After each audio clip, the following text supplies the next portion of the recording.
ini, informasi terkini, semua akan tersaji, satu acara pasti. Ngobrol asik di beranda, ngobrol seru di beranda, inovatif dan terbuka, adat-adat dan budaya. Beranda untuk kita semua. Halo pemirsa, apa kabar Anda? Semoga selalu dalam keadaan sehat dan pastinya harus tetap semangat. Karena hari ini Hasanah hadir kembali untuk menemani pemirsa tentunya dalam program yang ditunggu-tunggu dan juga kesayangan kita bersama, apalagi kalau bukan acara Beranda. Di sini nih tempatnya ngobrol asik dan seru bersama bintang tamu tentunya.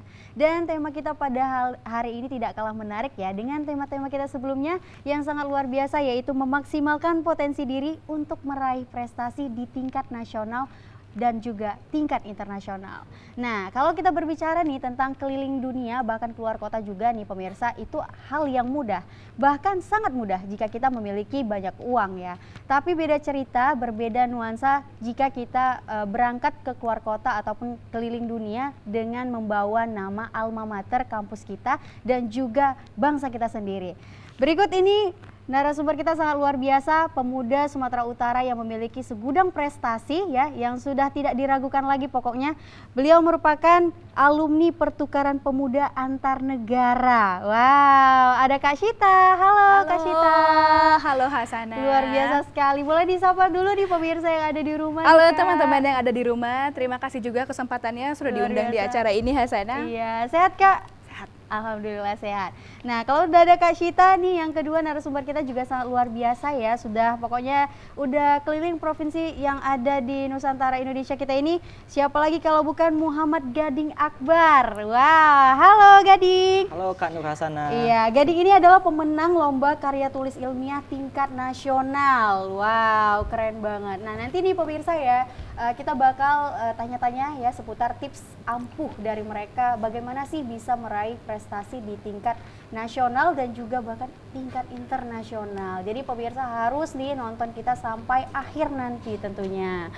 Oke, Kak Syita dan juga Gading, sebelum kita membahas lebih jauh nih ya tentang tema kita yang sangat luar biasa pada hari ini, Kak Sana boleh tahu dong kesibukannya sekarang nih lagi fokus ngapain aja?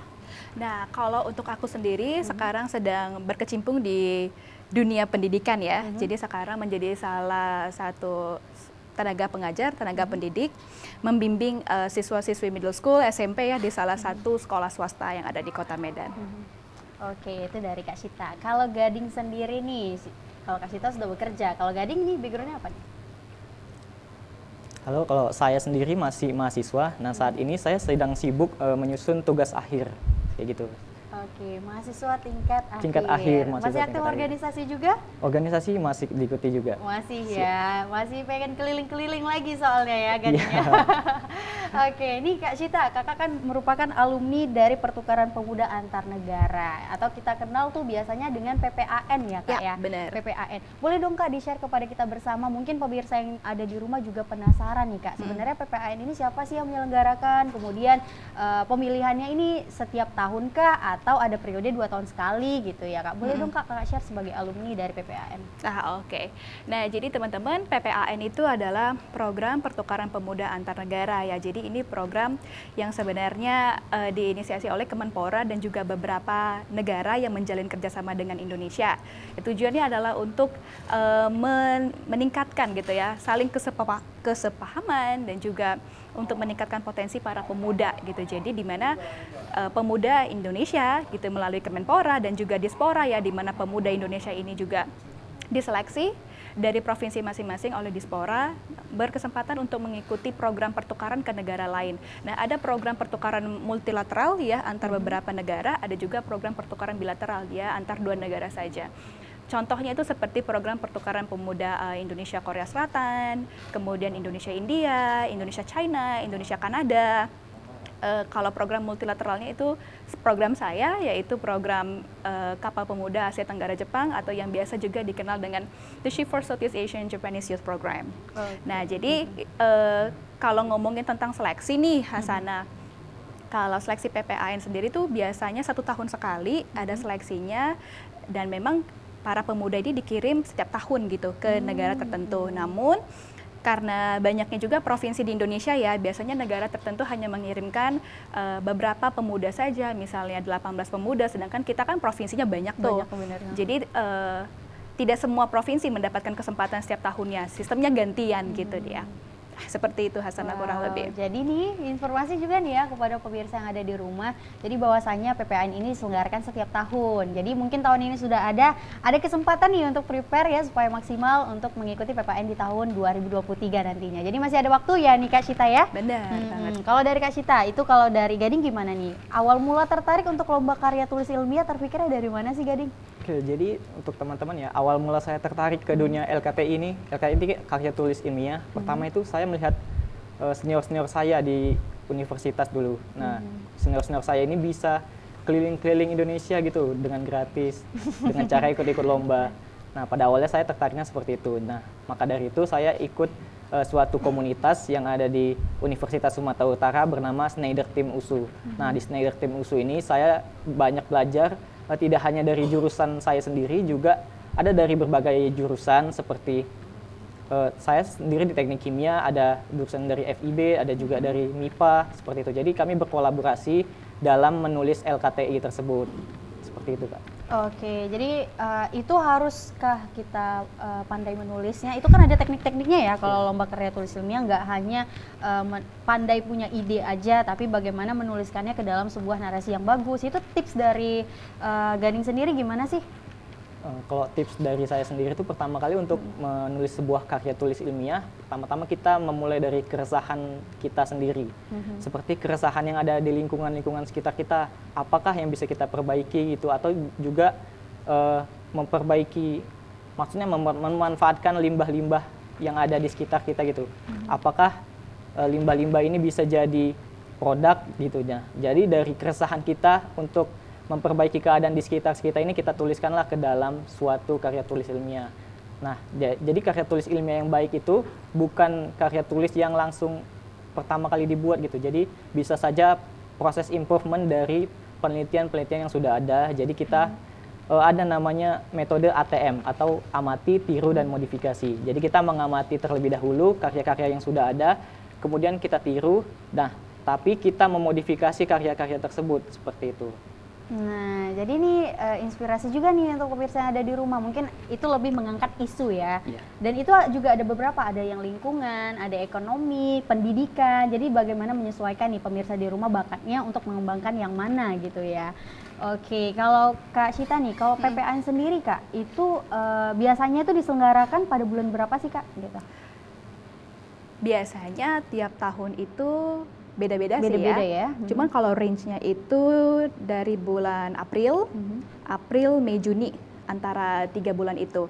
Karena tergantung juga dengan surat yang turun dari Kemenpora dari negara masing-masing gitu. Tapi kalau pada umumnya di antara 3 bulan tersebut. Nah, ceritanya juga nih Kak Syita juga bukan yang perdana nyoba langsung lolos ya Kak ya. Jadi beberapa kali nyoba ternyata ya Kak. Benar banget. Apa sih yang membuat Kakak ini tetap pengen harus lolos PPAN gitu? Apa sih Kak? Karena pengen keliling-kelilingnya tadi? Awalnya mungkin begitu ya Hasanah ya. Jadi kalau bisa flashback sedikit, cerita sedikit bagaimana saya tertarik dengan PPAN itu ketika saya masih SMA. Jadi dulu itu waktu SMA ketemu dengan teman, kemudian teman ini meminjamkan bukunya, novel gitu ya. Nah di novel itu si karakter utama dalam novel itu berkesempatan menjadi kandidat di program pertukaran pemuda ke Kanada ceritanya waktu itu. Kemudian terinspirasi dari novel, awalnya dari itu. Terinspirasi dari novel, terus mikir dong ini beneran ada nggak ya programnya. Kemudian cari tahu ternyata beneran ada. Hanya saja waktu itu karena masih SMA ya, jadi masih underage, belum cukup umurnya karena kualifikasi umurnya itu adalah 18 tahun ke atas ya, umur pemuda. Jadi ya udah, karena gak cukup juga umurnya, terlupakanlah mimpi itu. Kuliah gitu ya, kuliah kemudian bergabung ke BEM, kalau di USU sih namanya PEMA ya, Pemerintahan Mahasiswa. Di USU sendiri kemudian di PEMA, di BEM ini ketemu dengan salah satu salah satu senior ya, di mana si abang senior ini adalah alumni PPAN.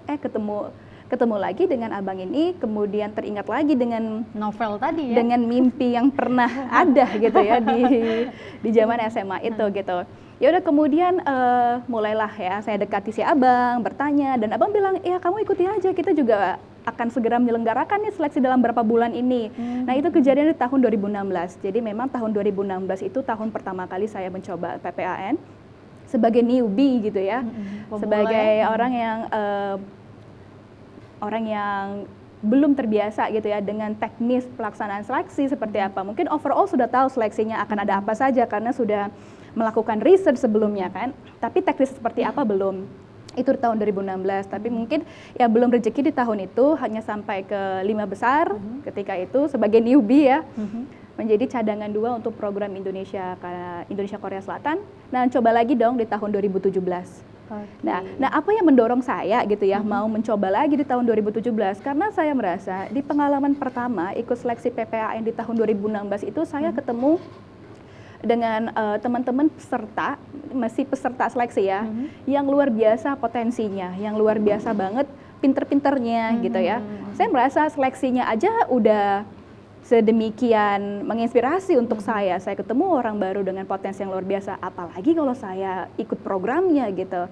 Jadi atas dasar itu juga saya memutuskan untuk mengikuti kembali PPAN di tahun 2017. Nah ya walaupun di tahun kedua saya juga masih gagal gitu ya, masih menjadi cadangan 2 juga untuk program Indonesia Kanada. Berangkat dari alasan yang sama juga mendorong saya untuk mencoba kembali di tahun 2018. Itu ketiga kalinya, tahun ketiga saya mengikuti seleksi PPAN. Ya rezekinya di tahun ketiga saya terpilih menjadi kandidat utama untuk program Kapal Pemuda ASEAN Tenggara Jepang, atau ya SEAP ya, orang kenalnya The Ship for Southeast Asia Japanese Youth Program. Oke, luar biasa sekali ya. Jadi ini kita terinspirasi sekali nih ya pemirsa pada hari ini ya.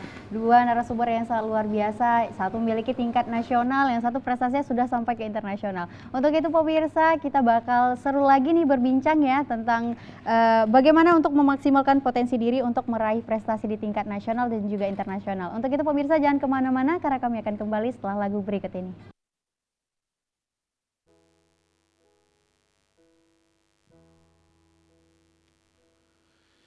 Jangan pergi dari diriku,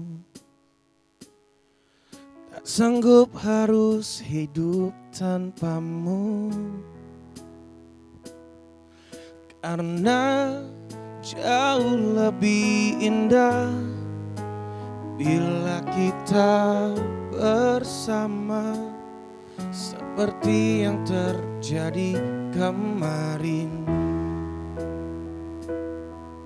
Kini harus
padamu,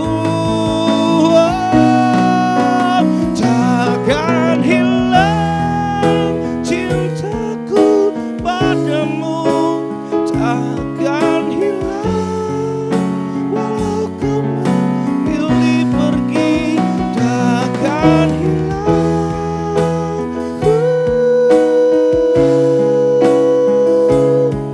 sampai di ujung waktu.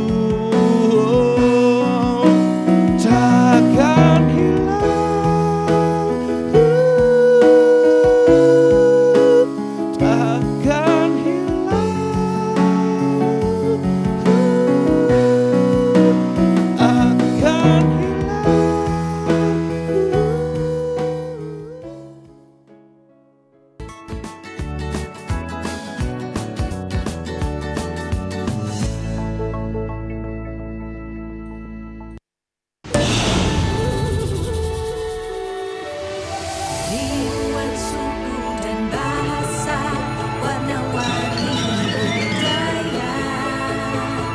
Ajarkan kita bijaksana, menjaga Indonesia kaya. Ayo benar kita bersyukur, rakyat terus bersatu padu. Pemerintah yang adil dan jujur, pimpin negaraku maju. Ayo mama, jangan mama rabeta. Dia cuma pegang peta. Ayo mama, jangan mama rabeta. Lah orang muda punya biasa. Sing si bantu marikan di pajoget semari kota kira mangilari si bangka jua jua si bangka jua jua. Hey yo ya ya ya yo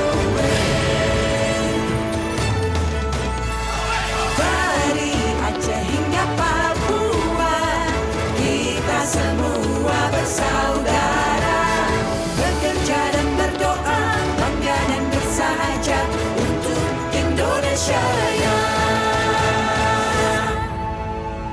TVRI, media pemersatu bangsa.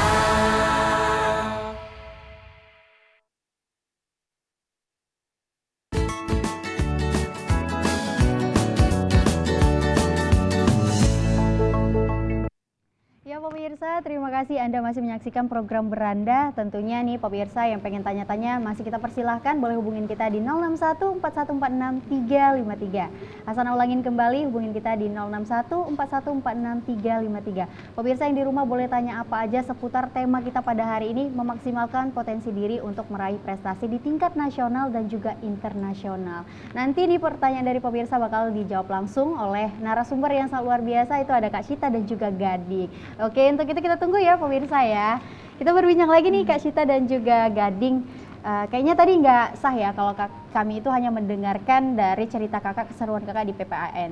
Tapi kita pengen lihat juga nih foto-foto kegiatan kakak selama mengikuti PPAN SEP tadi ya, tahun 2018. Untuk itu pemirsa berikut liputannya.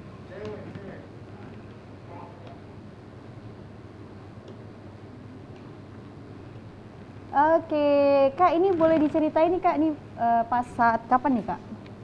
Oke, kalau foto yang pertama itu foto kontingen kita pertama sekali ketika kita baru mendarat di Jepang ya. Jadi mendarat di Jepang, kita langsung diarahkan ke Hotel New Otani, salah satu hotel yang menjadi tempat penyelenggaraan sayap setiap tahunnya gitu. Jadi itu welcoming reception, acara pembukaannya di situ. Untuk foto yang pertama. Nah, untuk foto selanjutnya masih dengan foto kontingennya dengan teman-teman saya dari berbagai provinsi di Indonesia, ada 22 peserta. Kalau foto yang ini kita dengan seragam B1 istilahnya ya. Ada kode setiap seragam. Nah, kalau seragam untuk pakaian daerah seperti yang ditampilkan itu pakaian daerah dari Sumatera Barat ya. Koto Gadang. Ketika itu kita sedang diundang oleh dinner reception ketika kita juga udah sampai di Brunei Darussalam. Jadi dinner reception di Brunei Darussalam. Ya. Kalau untuk foto yang ini nih, nah keren ini ketika kita sedang melakukan gangway cheers ya. Jadi setiap kali kita melabur di sebuah negara, setiap kontingen itu turun dari kapal ke pelabuhan itu kan ada kayak semacam tangga. Gangway. Nah, kita turunnya itu dengan melakukan semacam atraksi yel-yel. Nah, tapi kontingen Indonesia yel-yelnya itu seperti medley lagu-lagu daerah yang ada di Indonesia. Jadi kontingen saya juga sempat membawakan lagu daerah Sumatera Utara, ya Rambadia dan lagu-lagu lainnya juga. Dan itu sebuah kebanggaan juga sih untuk saya perwakilan dari Sumatera Utara ya, karena itu didengarkan oleh teman-teman se-ASEAN dan Jepang, bahkan oleh para pejabat negara tertentu yang sudah menunggu kita di pelabuhan itu. Oke, jadi sangat luar biasa ya selama perjalanan kakak di PPAN SEAP itu selama berapa lama Kak? Kurang lebih 3 bulan. 3 bulan. Ya. Nah, kalau kita boleh tahu juga nih Kak, selama 3 bulan ini kan nggak mungkin hanya duduk diam saja ya Kak ya. Benar. Jadi tentunya dari melek mata hingga tertidur itu udah terjadwal semuanya, kegiatan yang ngapain aja, boleh di-share ke kita dong Kak? Iya, jadi benar banget ya, program SEAP itu sendiri program yang cukup padat ya. Kalau menceritakan tentang program SEAP, mungkin saya bisa bagi kegiatan itu menjadi 2 ya Hasanah. kegiatan resmi kenegaraannya dengan kegiatan di dalam kapalnya sendiri. Jadi kegiatan ketika kita melabung, mengunjungi setiap negara dan di dalam kapal. Kebetulan di tahun 2018 di program saya, kami mengunjungi 5 negara selain Jepang. Jadi pertama kali dari Indonesia kita ke Jepang, naik pesawat ke Jepang, kemudian dari Jepang kita kemudian mengelilingi 5 negara ASEAN lainnya dengan kapal pesiar dari pemerintah Jepang. Kapal pesiar ini disebut dengan Nippon Maru. Jadi itulah rumah kami selama 2 bulan selanjutnya ya, 2 bulan lebih selanjutnya mengarungi negara-negara lain yang di ASEAN. Nah, setelah dari Jepang, kami naik kapal pesiar ke Brunei Darussalam. Dari Brunei Darussalam ke Filipina, kemudian Filipina itu ke Thailand, Thailand ke Vietnam, Vietnam kemudian kembali lagi ke Jepang, dan dari Jepang baru kembali ke Indonesia. Nah, jadi program yang kami lakukan ketika berlabuh mengunjungi negara tersebut, seperti tadi ya, sebelum turun kapal itu ada upacara dulu. Jadi kita pakai seragam semua peserta dari 11 negara ya, 10 negara ASEAN dan Jepang. Kita semua upacara dengan seragam A1, itu kalau seragam dengan peci ya, itu namanya A1. Flag hosting ceremony yang menjadi pembawa benderanya itu negara di mana yang kita berlabuh gitu. Misalnya kita mau ke Vietnam, maka kontingen negara Vietnam yang akan membawakan upacara itu. Gitu. Kemudian kita turun kapal biasanya kita ada courtesy call, itu kunjungan kenegaraan.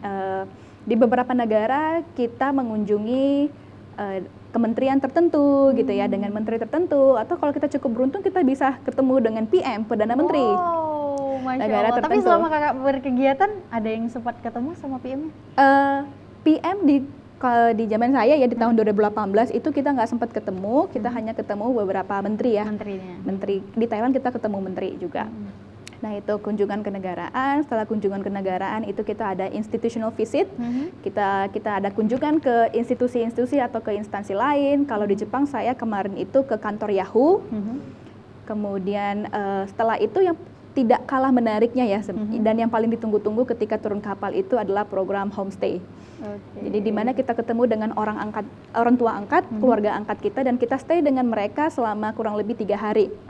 Nah, itu pengalaman yang luar biasa untuk saya dan paling berkesan, ketemu dengan keluarga angkat. Sekarang saya punya 6 keluarga angkat dari 6 negara. Wow, jadi setiap negara nanti kalau Kak Syita mengunjungi itu ada tempat ini ya? Iya, benar. Tempat ini singgah sendiri ya? Benar. Luar Dan biasa. itu sebuah pengalaman yang paling berkesan sih untuk saya. Itu tadi kalau program ketika kita melabuh ya, Hasanah. Nah, ketika di dalam kapal sendiri, karena kita menghabiskan lebih banyak waktu di dalam kapal ya, mengarungi Laut Cina Selatan gitu ya, dan juga ke negara-negara ini, di mana juga kalau di tengah laut itu kan emang nggak ada sinyal, kita nggak bisa berkomunikasi dengan dunia luar gitu. Jadi kami benar-benar di dalam kapal itu para pemuda memanfaatkan waktu, menikmati waktu untuk berinteraksi dalam bentuk program-program yang memang sudah terjadwal dari pagi sampai malam. Ada program discussion group, jadi para pemuda itu dibagi menjadi beberapa kelompok diskusi. Saya sendiri bergabung di kelompok diskusi yang topiknya itu tentang globalization.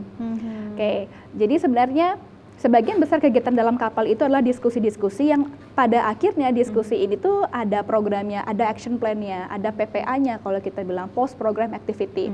Jadi itu adalah produk dari hasil yang kami diskusikan, di mana solusi ini ketika kami kembali ke negara masing-masing itu diaplikasikan atau dikampanyekan hasil diskusi yang kami lakukan selama di kapal. Oke, luar biasa sekali ya. Jadi tentunya nih kita jadi tertarik nih untuk seperti Kak Syita ya. Tapi ini tidak kalah menarik nih dengan prestasi-prestasi yang diraih oleh Gading tentunya. Tapi kita tahan dulu sebentar lagi ya pemirsa. Untuk itu jangan kemana-mana karena kami akan kembali setelah lagu berikut ini.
Aku generasi saat ini. Mereka bilang generasi milenial, generasi yang merdeka, kreatif, bebas berkreasi, dan meraih prestasi. Bebas bicara itu ini sambil ngopi.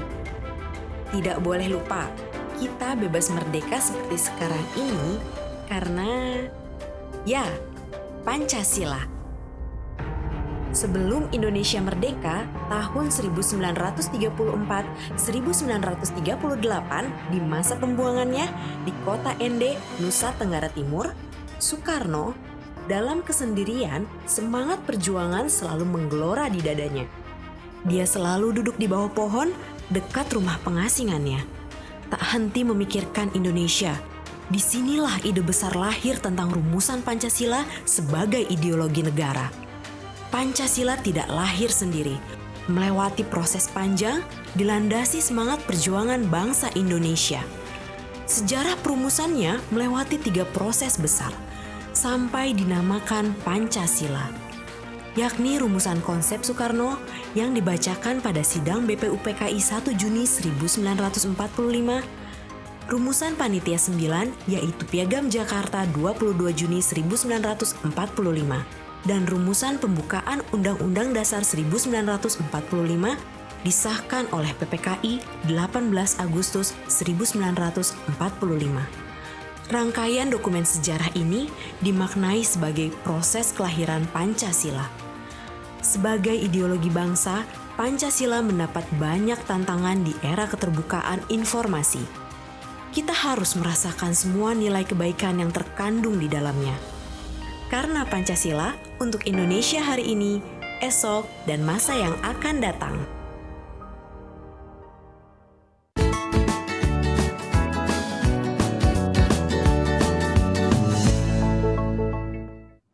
Oke pemirsa, terima kasih Anda masih menyaksikan program Beranda. Tentunya masih bersama bintang tamu yang sangat luar biasa, ada Kak Syita dan juga Gading. Jadi untuk pemirsa yang pengen tanya-tanya, boleh banget nih hubungin kita di 06141463353. Pemirsa boleh tanya apa aja ya seputar tema kita yang sangat luar biasa pada hari ini.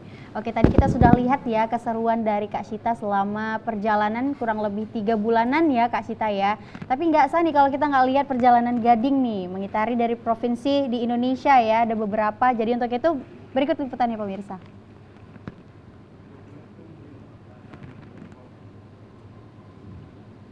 Oke, ini Gading pada saat kapan nih? Wow, menang ini itu pada ya. tahun Luar biasa. 2021 kalau nggak salah. Nah ini di Malabo.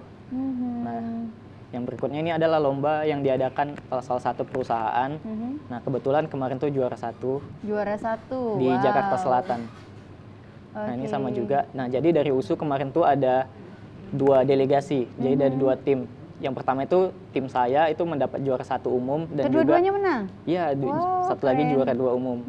Nah, jadi berikutnya salah satu benefit ya kalau ikut LKTI itu bertemu dengan berbagai dari universitas. Jadi bisa bertukar informasi seperti itu. Dan ini PIMNAS. PIMNAS itu adalah salah satu lomba yang paling bergengsi lah dibilang di Indonesia.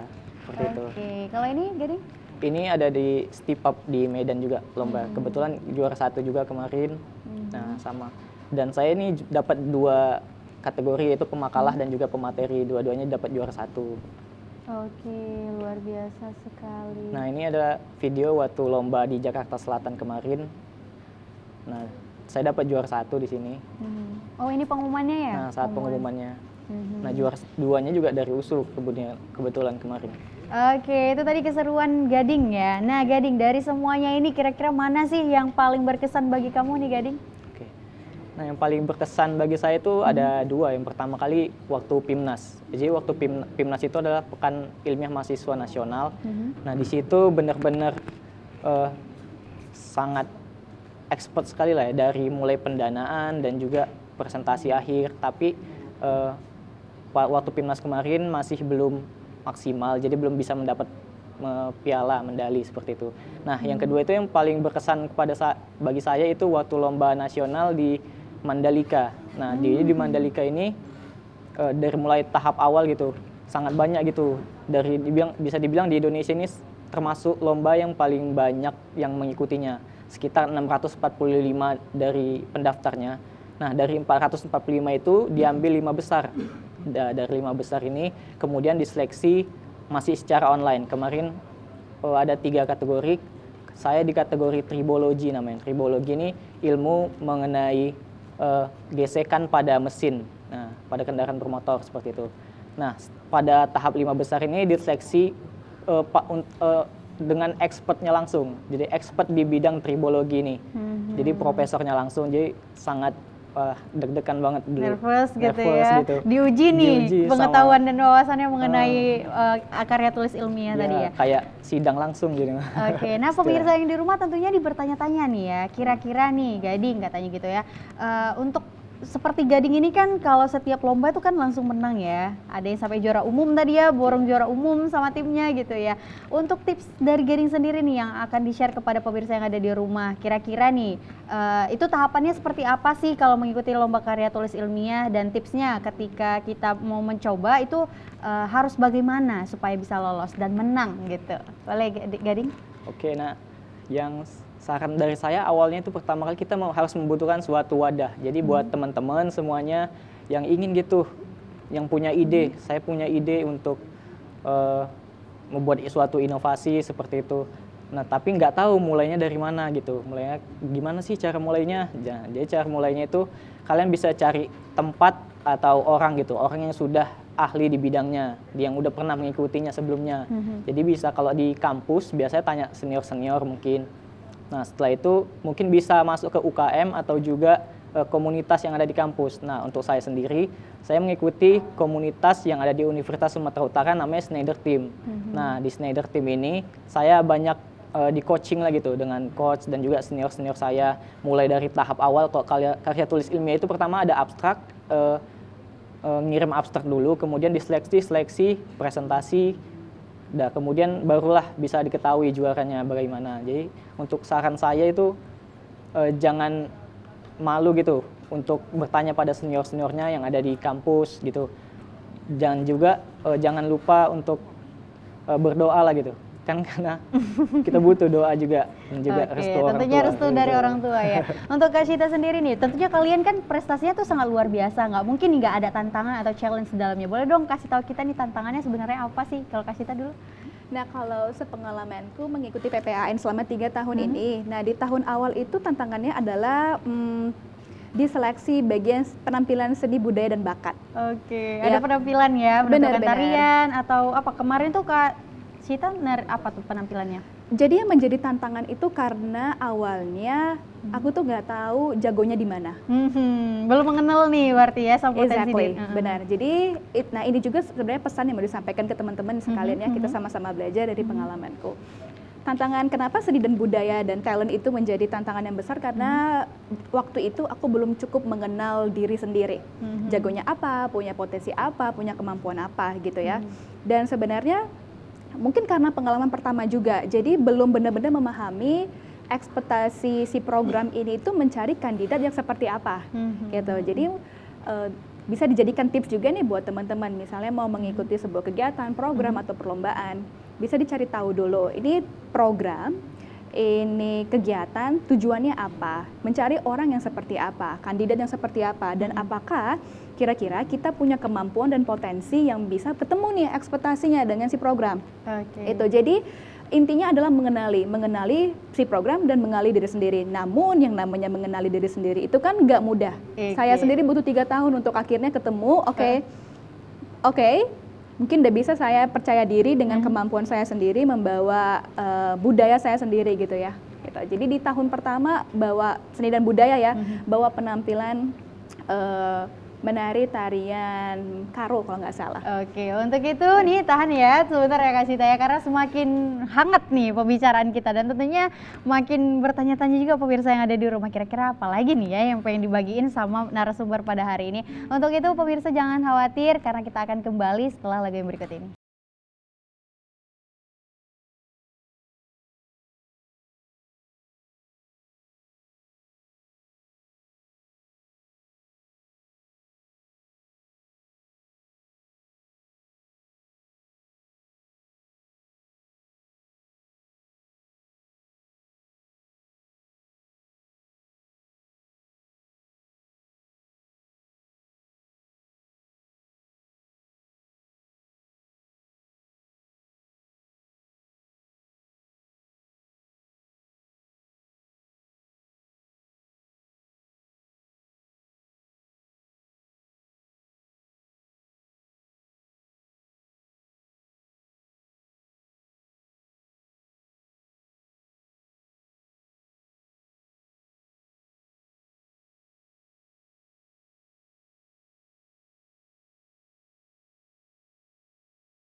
mana mungkin mengikuti caramu yang penuh hura-hura. Aku suka jaipong, kau suka disco. Oi, oi.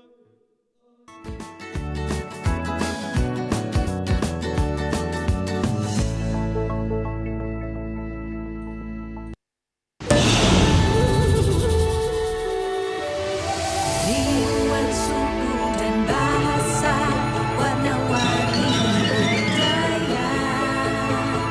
Ajarkan kita bijaksana, menjaga Indonesia kaya. Ayo benar kita bersyukur, rakyat terus bersatu padu. Pemerintah yang adil dan jujur, pimpin negaraku maju. Ayo mama, jangan marah beta. Dia cuma pegang beta. Ayo mama, jangan marah beta. Lah orang muda punya biasa. Sing sing si bantu manikam di joget semari kotak ina manai si bambang kajula jula si bambang kajula jula. Hey yo ya ya ya yo dari Aceh hingga Papua kita semua bersaudara, bekerja dan berdoa, bangga dan bersahaja untuk Indonesia Raya. TVRI, media pemersatu bangsa.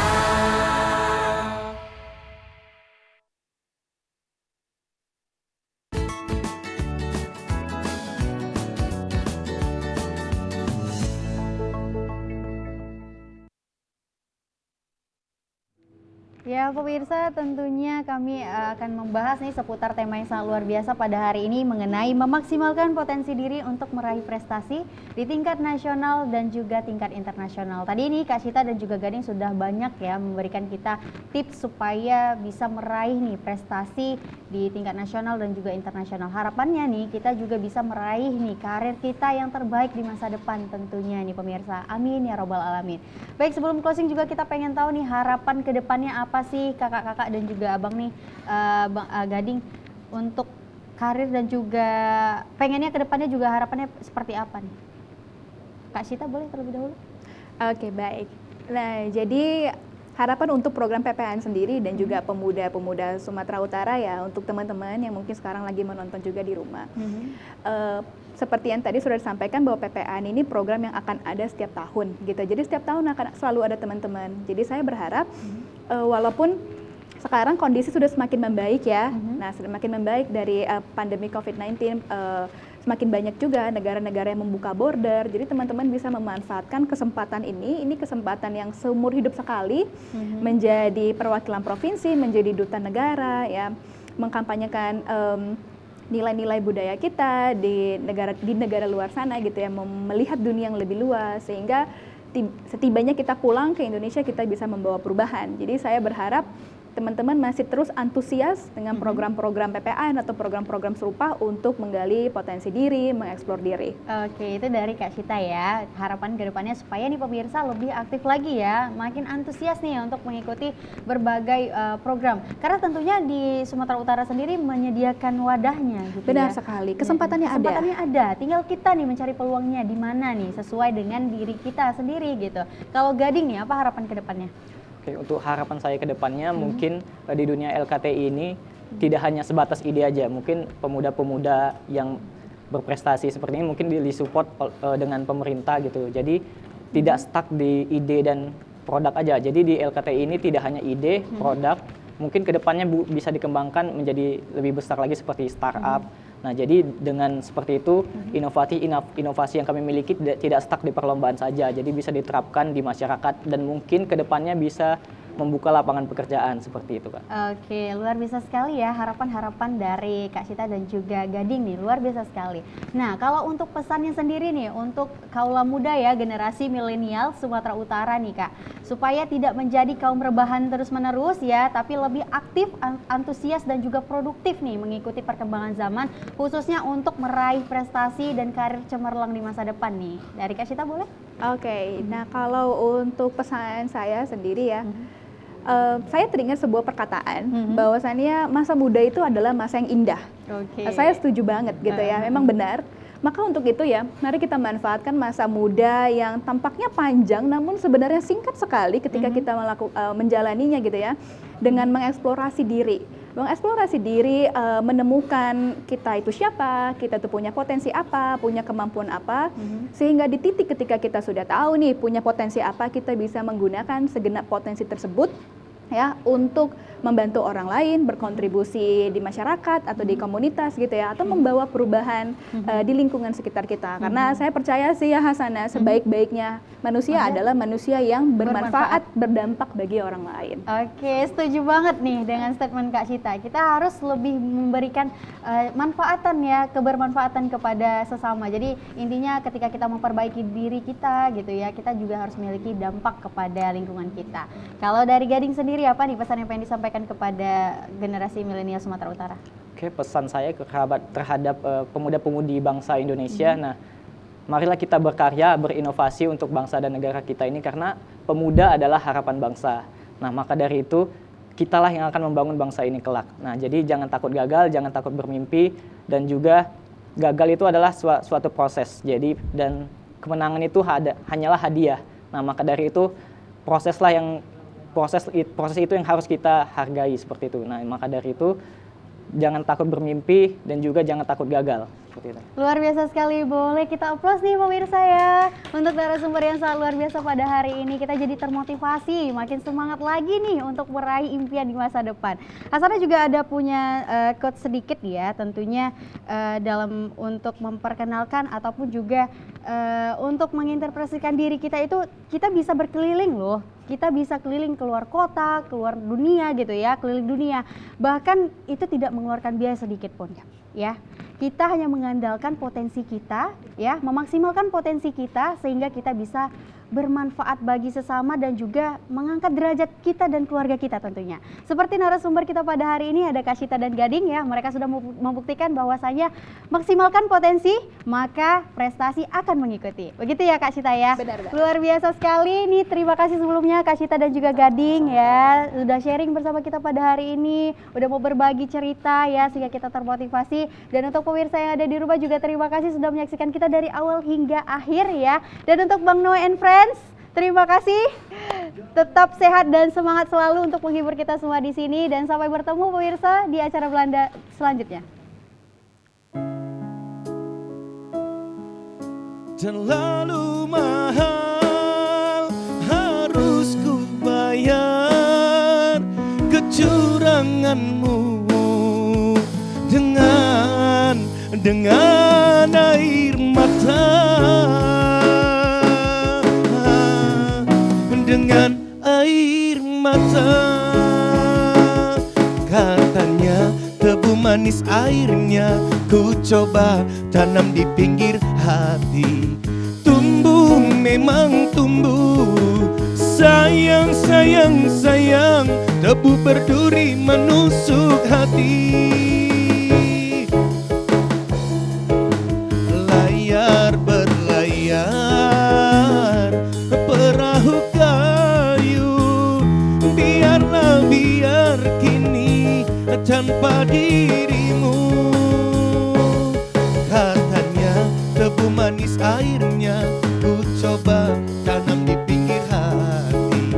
Tumbuh memang tumbuh, sayang sayang sayang, tebu berduri menusuk hati. Lama ku tunggu kejujuranmu, terkadang harus menanggung kekecewaan. Terlalu mahal harus ku bayar kecuranganmu